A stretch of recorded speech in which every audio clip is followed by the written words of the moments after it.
All right, today we are jumping into one of the most powerful and, well, deeply human stories in all of Genesis. We're talking about chapter 16, the epic account of Sarai, Hagar, and the birth of Ishmael. But listen, we're not just going to read it. Oh no, we're going on a 4-level journey together, a deep dive to unlock its hidden secrets, its emotional heart, and its cosmic meaning.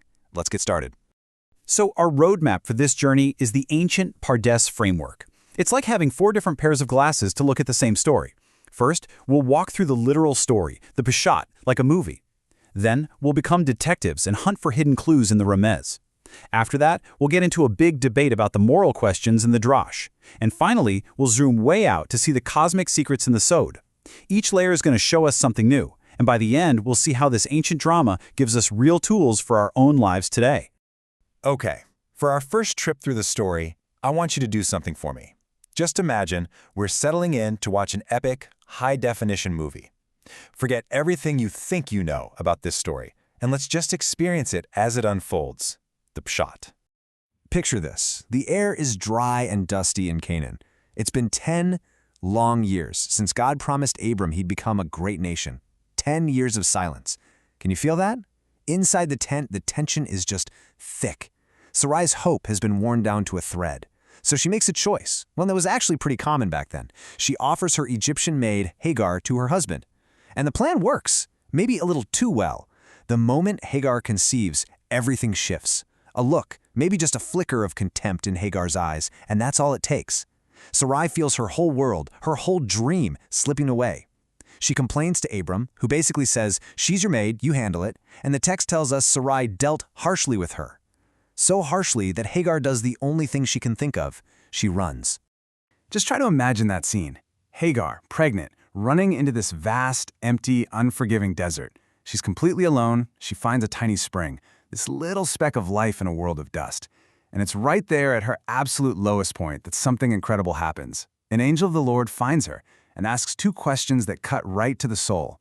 Where have you come from, and where are you going? All right, hit the rewind button. Let's go back to the beginning for our second journey. This is the Remez, the level of hints. Think of us as treasure hunters now, okay? We're looking for secret codes and hidden messages buried inside the original Hebrew words. Okay, treasure hunters, our first clue has been hiding in plain sight this whole time. Hagar's name itself. See, in these ancient stories, a name isn't just a label someone calls you, it's your destiny, it's your story. So what's the secret code her name reveals about her journey? And here it is. The name Hagar in Hebrew comes from the root word ger, and ger means a stranger, a foreigner, a sojourner. Her entire story, her whole identity as an outsider is literally encoded in her name. She is the stranger in a strange land, the odd one out in Abram's camp. This tells us that, at its very heart, this is a story about what it feels like not to belong. Now for the big one. This is the biggest piece of treasure in the entire chapter. The angel gives Hagar a command, and with it, a promise, and it's all wrapped up in the name of her future son. So what is the incredible prophecy hidden inside the name Ishmael? So get this, the name Ishmael, or Yishmael, isn't just a name, it's a whole sentence. It's made of 2 parts. Yishma means he will hear, and El is one of the names for God. So put it together, God will hear. The angel tells Hagar, the unheard stranger, the one nobody was listening to name her son this. Why? Because the Lord has heard your affliction.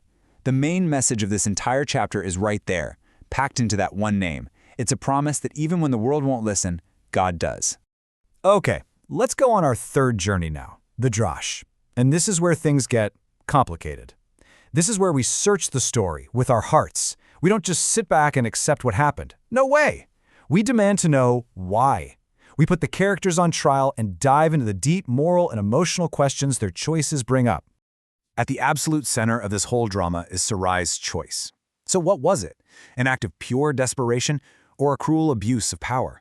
On one side, you've got a woman in unbelievable pain, just trying to make a divine promise come true. On the other, you have a powerful mistress who completely oppresses her maid.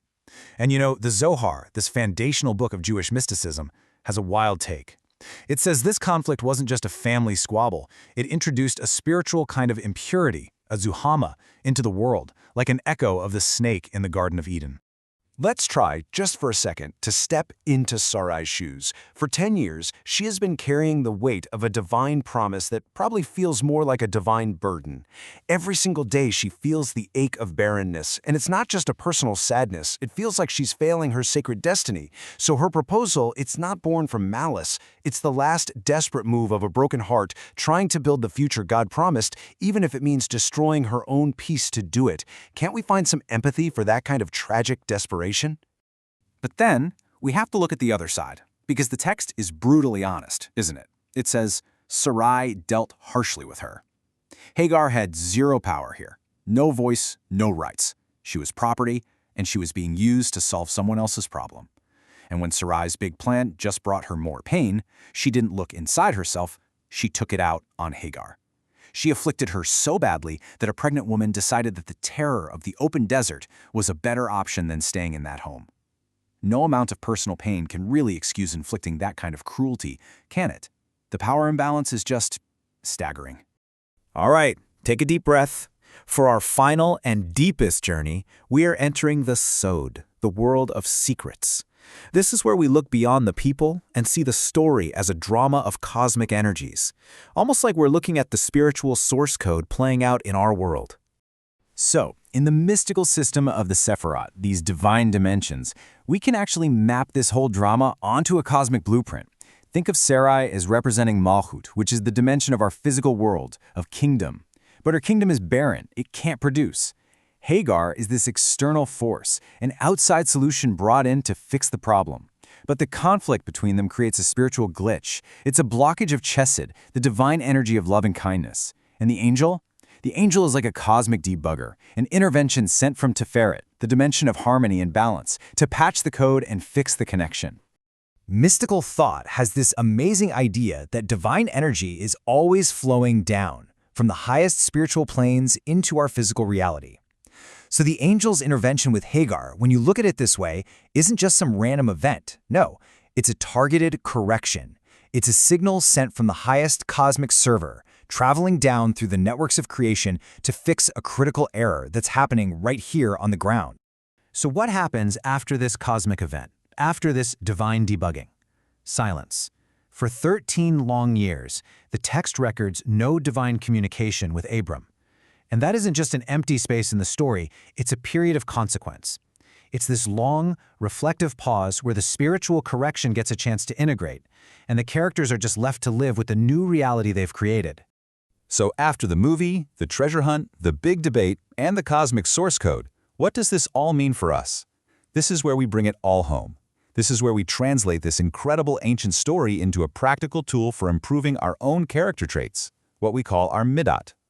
You know, when you boil down every single one of those 4 layers, we land on one powerful central message.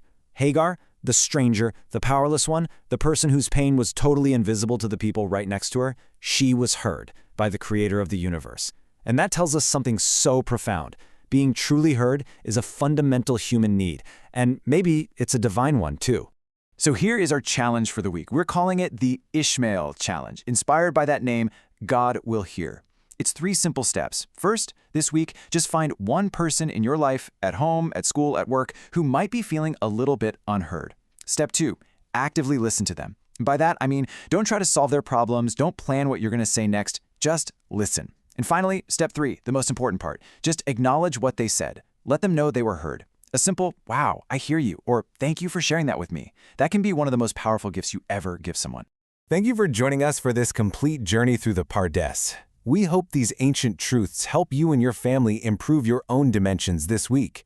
If you enjoyed this full chapter deep dive, please like, subscribe, and share which part of the journey touched your soul in the comments. We'll see you in the next chapter.